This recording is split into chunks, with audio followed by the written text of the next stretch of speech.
Now we will be reading the scripture from the book of Ephesians, chapter 4, verse 13 through 16. 에베소서 4장 13절에서 16절의 말씀을 우리 다 함께 봉독하도록 하겠습니다. 가능하면 우리 다 함께 읽으실까요? 소리 내어서 4장 13절부터 다 같이 시작.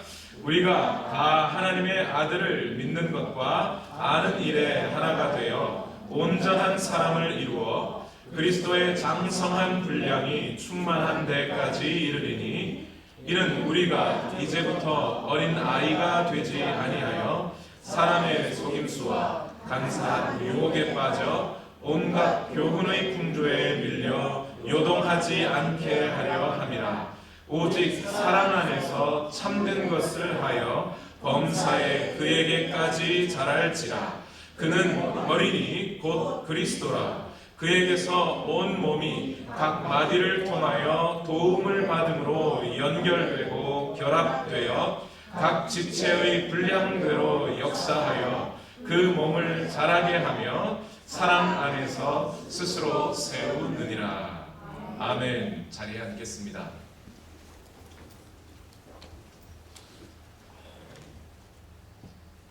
저희 가정은 지난 한 6, 7년 정도의 미국에서의 생활을 하면서 여러 번 이사를 했습니다.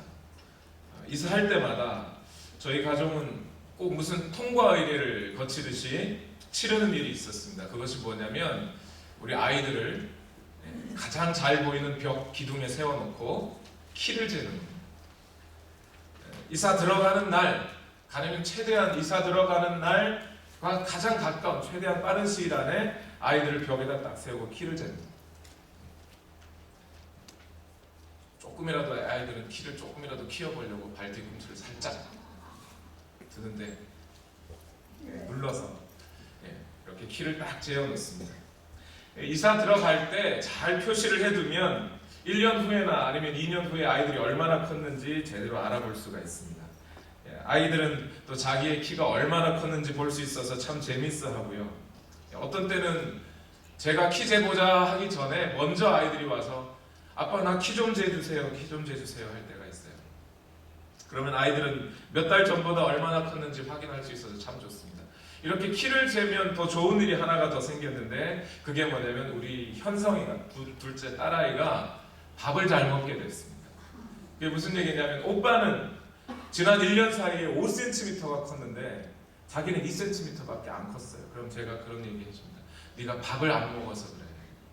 그러면 그때부터 눈에 불을 켜고 밥 먹기 시작합니다. 키 크려고.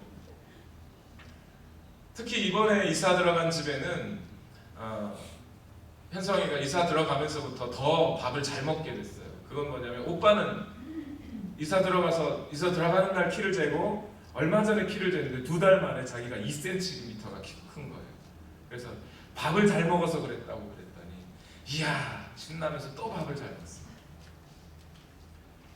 신체적인 성장, 이런 키를 체크해 주는 것이 아이들의 건강, 아이들이 밥을 잘 먹게 하는 그런 놀라운 효과를 가져온다는 사실을 깨닫고 저도 앞으로 자주 키를 재주기로 했습니다.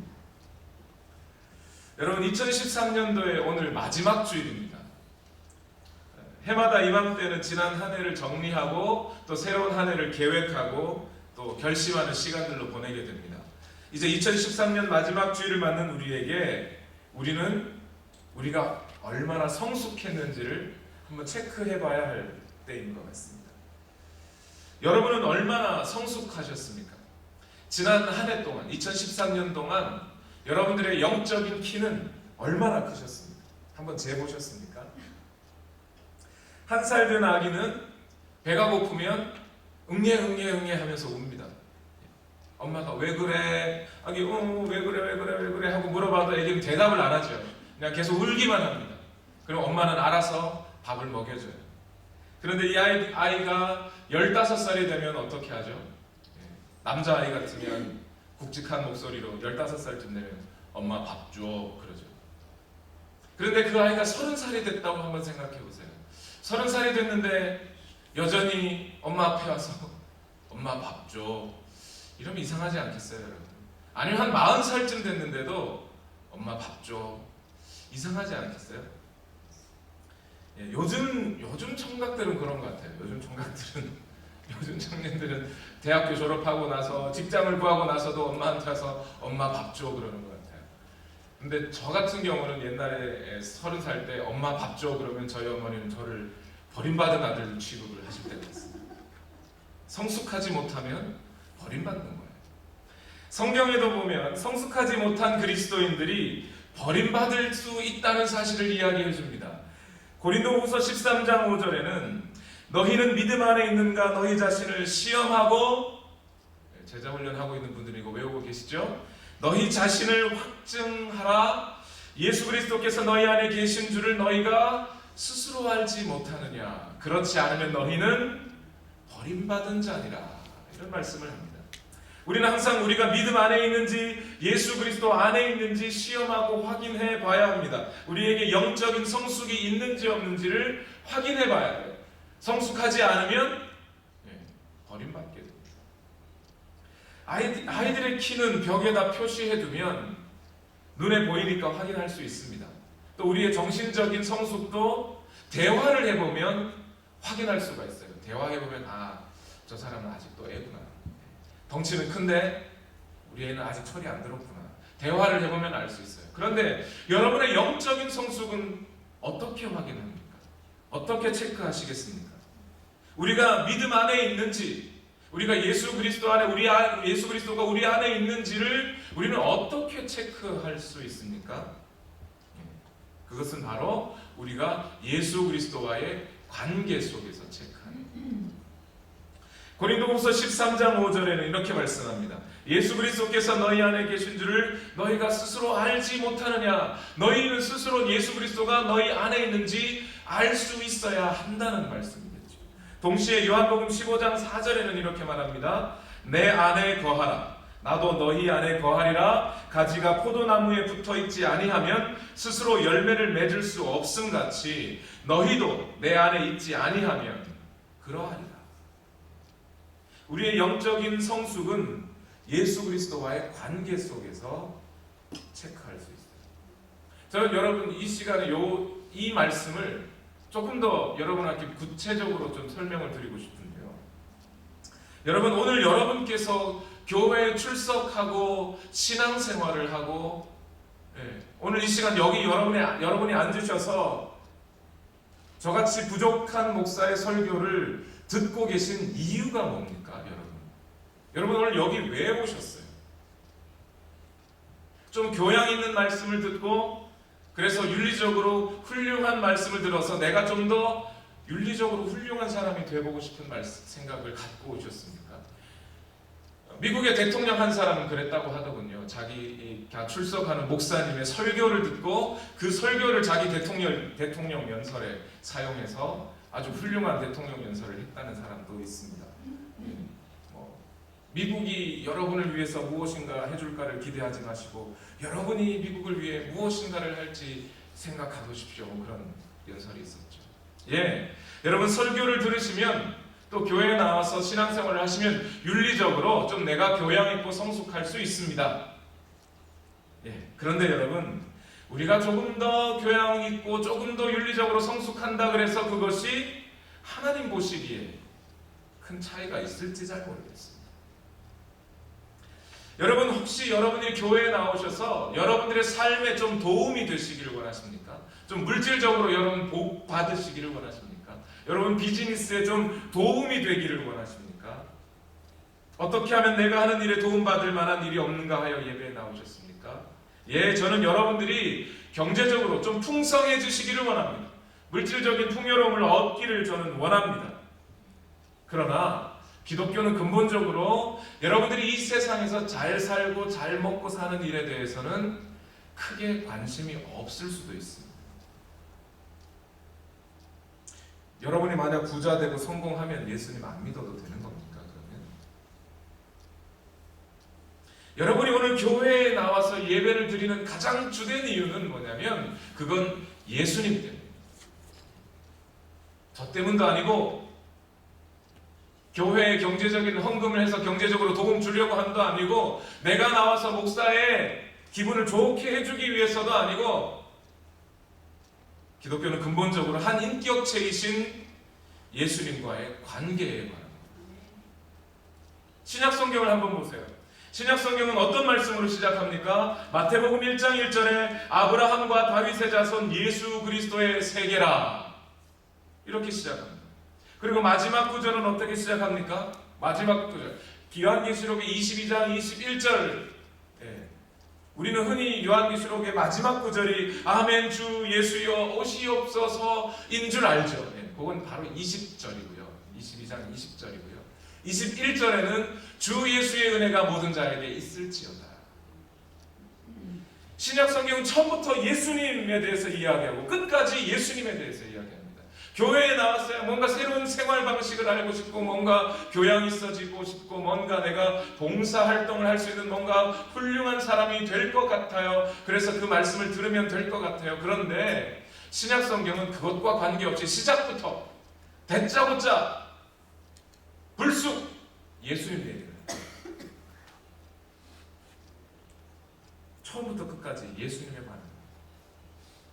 여러분이 예수님과 어떤 관계를 맺고 있느냐, 그것이 가장 중요합니다. 지난 2013년은 우리에게 참 많은 일이 있었던 한 해입니다. 지난 한 해 동안 우리에게 아무리 많은 일들이 있었더라도 그것이 예수 그리스도와 관계없는 일이라면, 내가 생고생을 했는데 그 고생하는 와중에 예수 그리스도와 관계없는 고생을 하셨다면, 그 고생을 하셔도 아무런 영적인 성장은 여러분에게 오지 않습니다. 제가 너무 냉정하게, 좀 기분 좋게, 재미있게 설교를 해야 되는데 날 너무 딱 잘라서 말씀드려서 죄송합니다.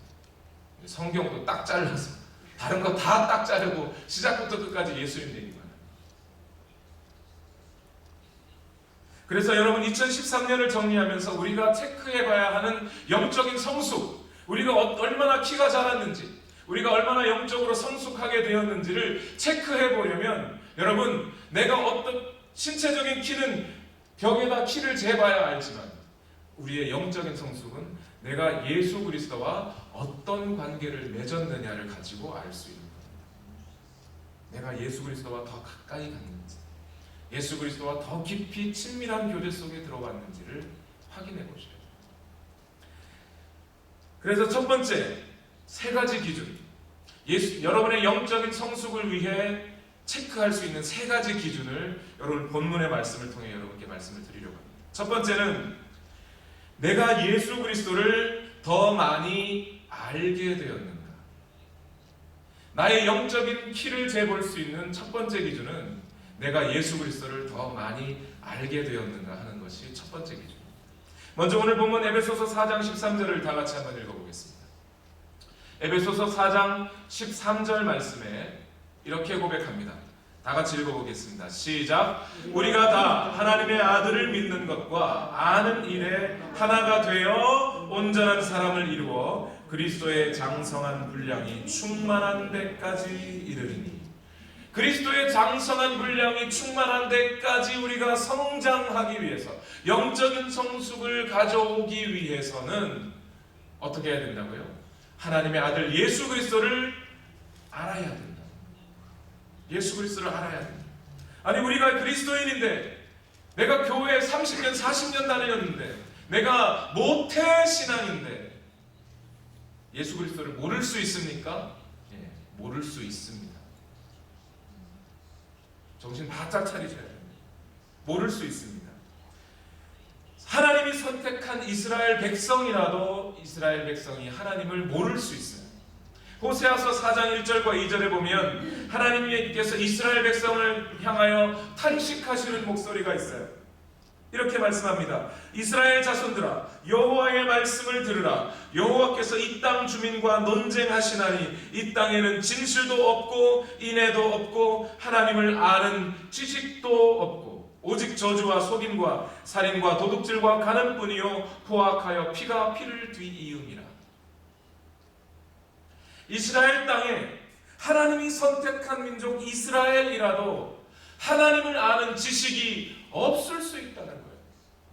하나님이 말씀합니다. 이스라엘 이 땅에는 하나님을 아는 지식이 없다. 이 땅에는 오직 저주와 속임수와 살인과 도둑질과 간음만이 가득할 뿐이다. 뒤이어 4장 6절에서는 이렇게 말씀합니다. 내 백성이 지식이 없어 망하는도다. 지식이 없어 망합니다. 하나님이 진단하셨어요. 이스라엘 땅을 진단해 봤더니 그 땅에는 하나님을 아는 지식이 없습니다. 오직 저주와 살인과 도둑질과 간음뿐이었어요. 그런데 잘 보세요, 여러분.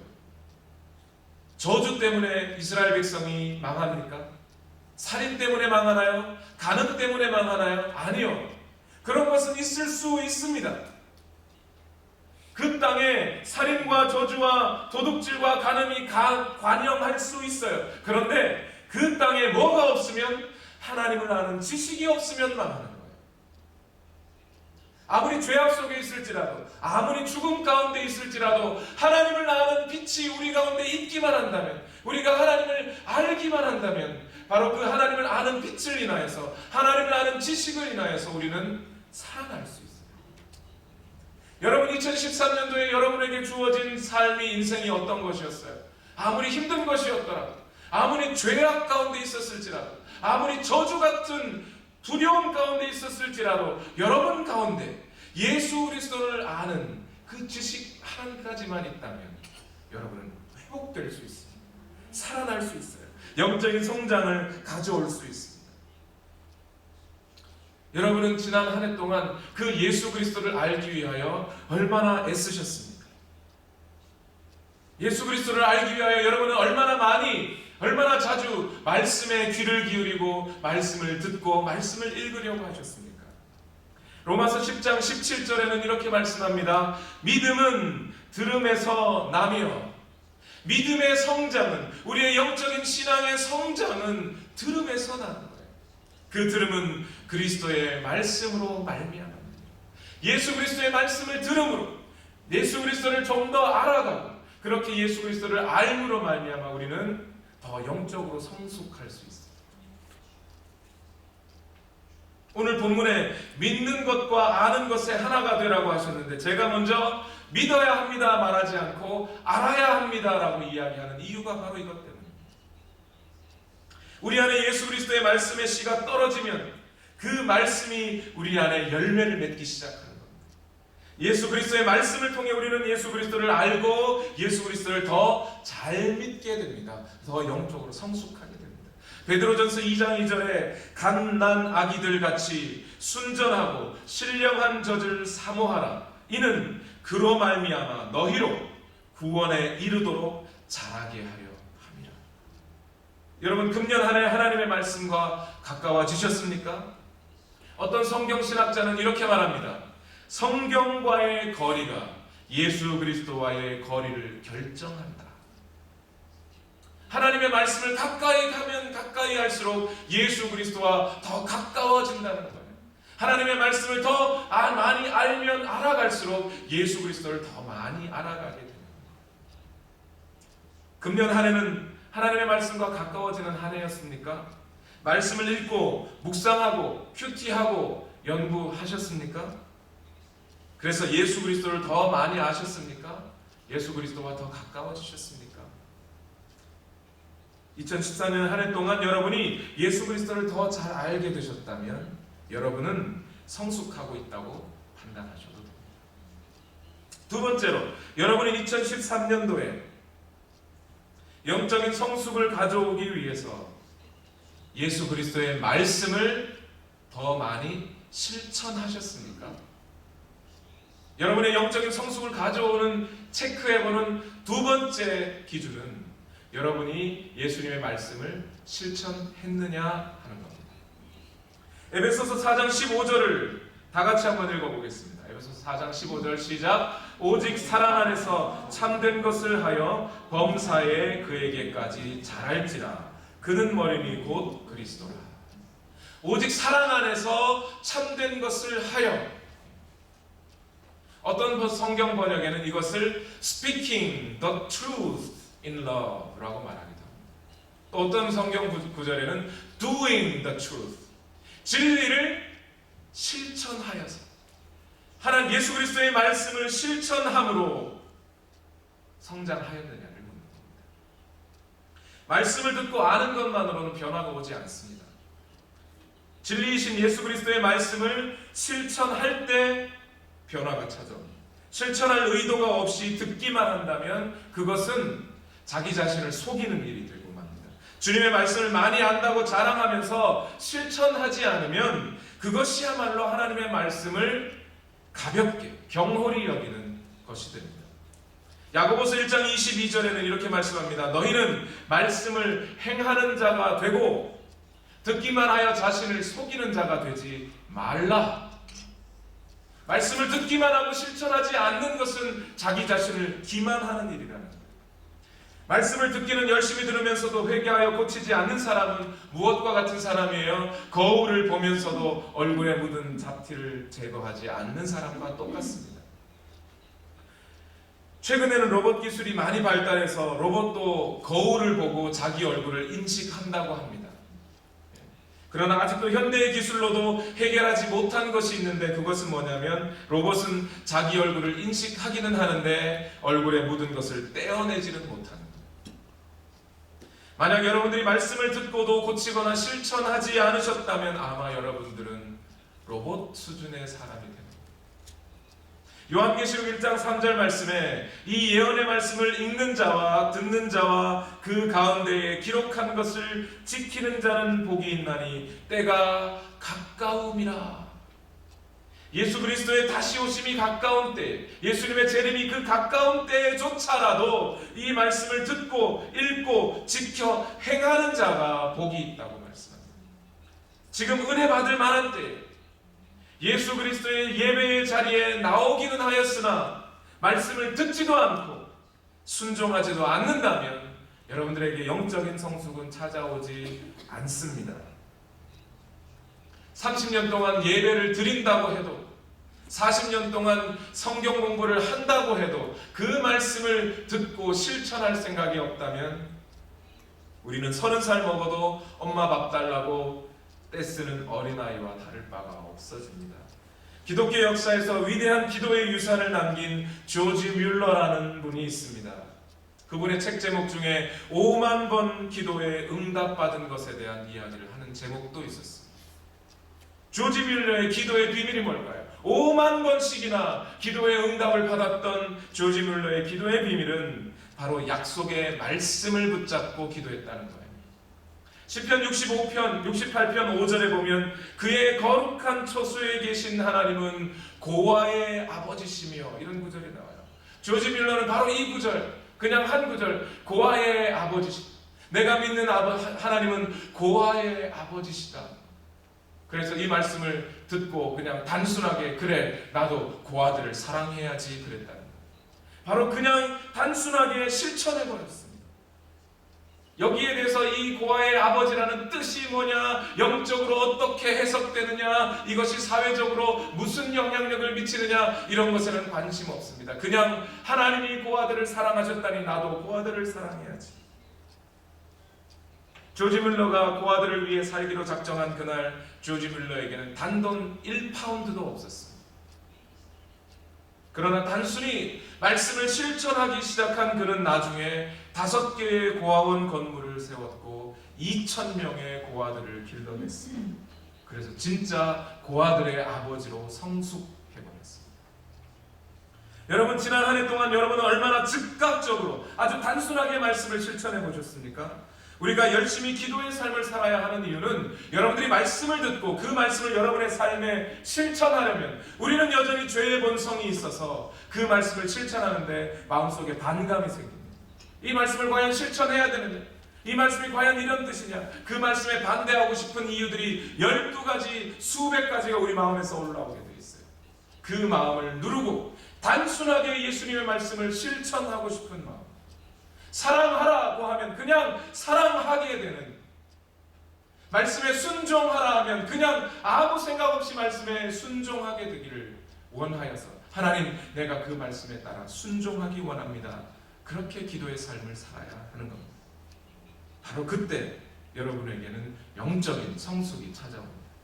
마지막으로 3번째입니다. 영적으로 성숙했는지 성숙하지 않았는지 여러분들이 확인해 보려면 예수님의 몸된 교회에서 여러분들이 봉사의 일, 여러분들이 하셔야 할 사역을 충실히 하셨는지를 살펴보시면 됩니다.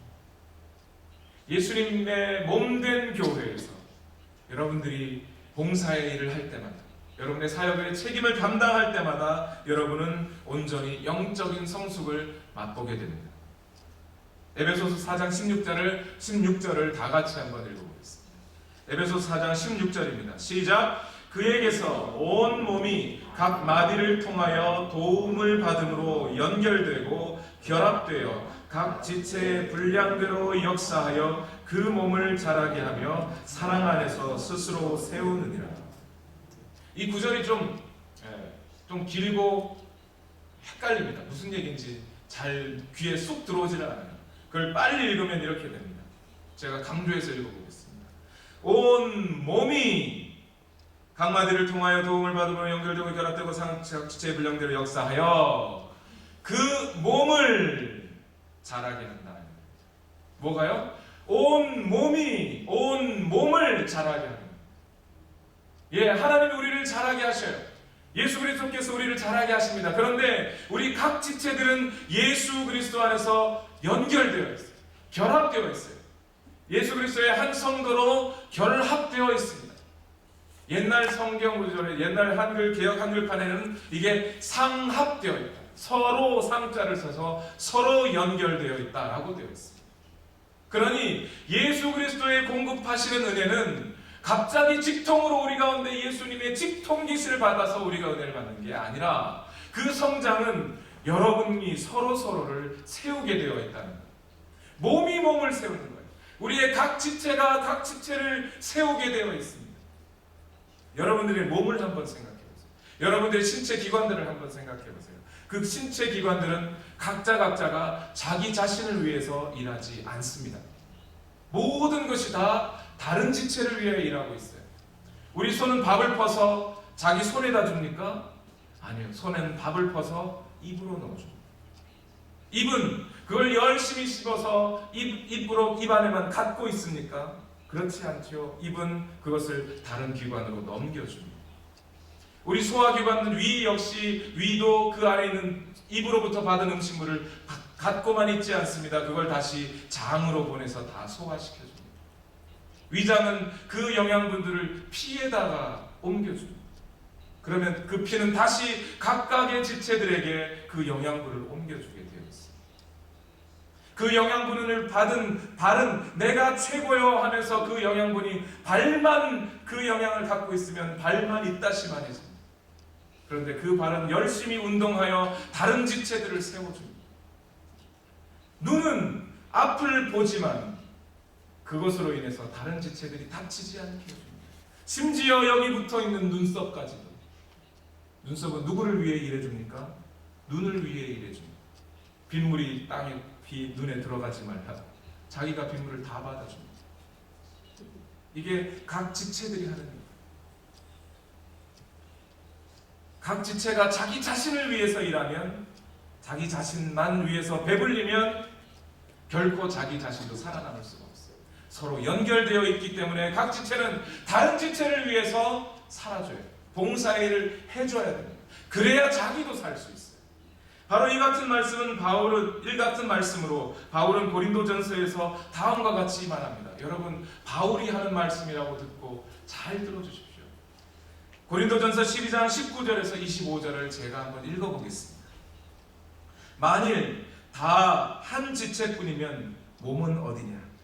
이제 지체는 많으나 몸은 하나라. 눈이 손더러 내가 너를 쓸데없다 하거나 또한 머리가 발더러 내가 너를 쓸데가 없다 하지 못하리라. 그뿐 아니라 더 약하게 보이는 몸의 지체가 도리어 요긴하고 우리가 몸에 덜 귀히 여기는 그것들을 더욱 귀한 것들로 입혀주며 우리의 아름답지 못한 지체는 더욱 아름다운 것을 얻느니라. 그런즉 우리의 아름다운 지체는 그럴 필요가 없느니라. 오직 하나님이 몸을 고르게 하여 부족한 지체에게 귀중함을 더하사 몸 가운데서 분쟁이 없고 오직 여러 지체가 서로 같이 돌보게 하셨느니라. 교회 안에 있으면 내가 다 돌봄을 받고 싶어져요. 목사님이 나만 봐주기를 원해요. 나만 목사님을 사랑했으면 좋겠어요. 그런데 성경은 그렇게 말하지 않아요. 각 지체가 다른 지체를 사랑해주고 돌보아 주어야만 합니다. 이 말씀에 비추어 스스로 한번 여러분 생각해 보십시오. 나는 봉사의 일을, 교회 안에서 내게 주어진 일을 진심으로 성실하게 담당하고 있었나? 아니면 팔짱만 끼고 앉아서 다른 사람의 봉사의 일을 평가만 하고 있었나? 나는 지금 다른 지체들을 위해서 봉사하고 있었나? 아니면 나의 잘남을 드러내기 위해서 봉사하고 있었나? 나는 교회의 다른 지체들의 장점을 인정하고 배우려 했던가? 아니면 다른 지체들의 단점을 지적하고 비판하면서 험담하려 했던가? 다른 지체들이 봉사의 일을 더 잘하도록 도왔던가? 아니면 다른 지체들이 봉사의 일을 하는 것을 방해하였던가?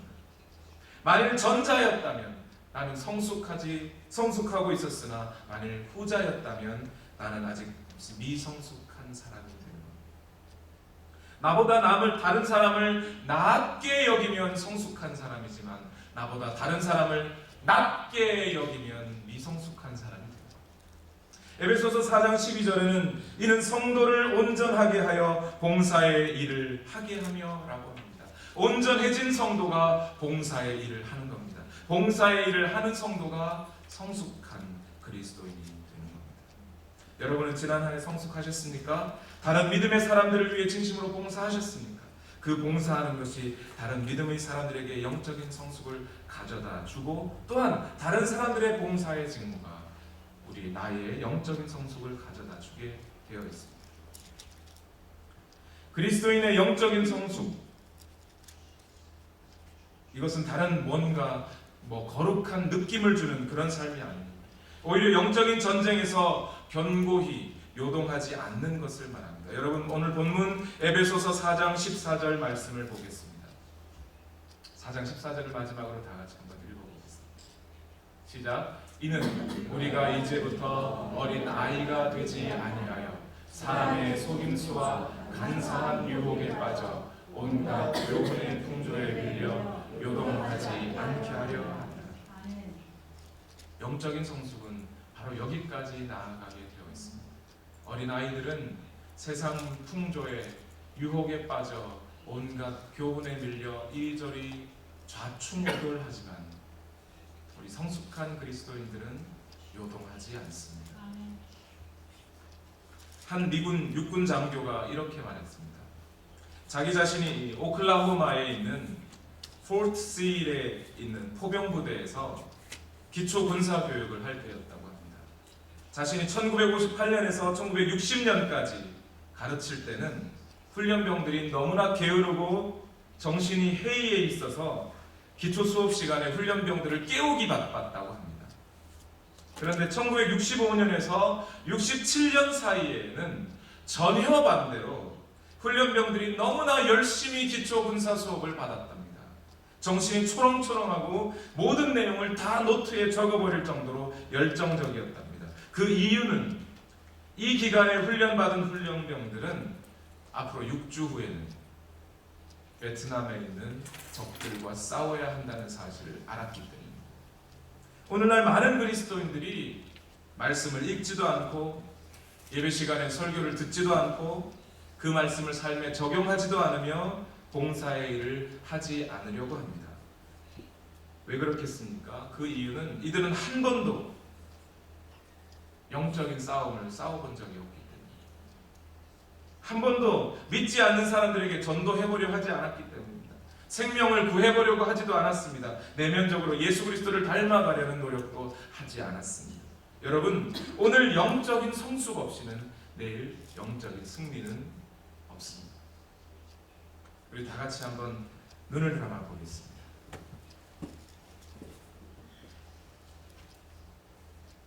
그리고 우리 찬양을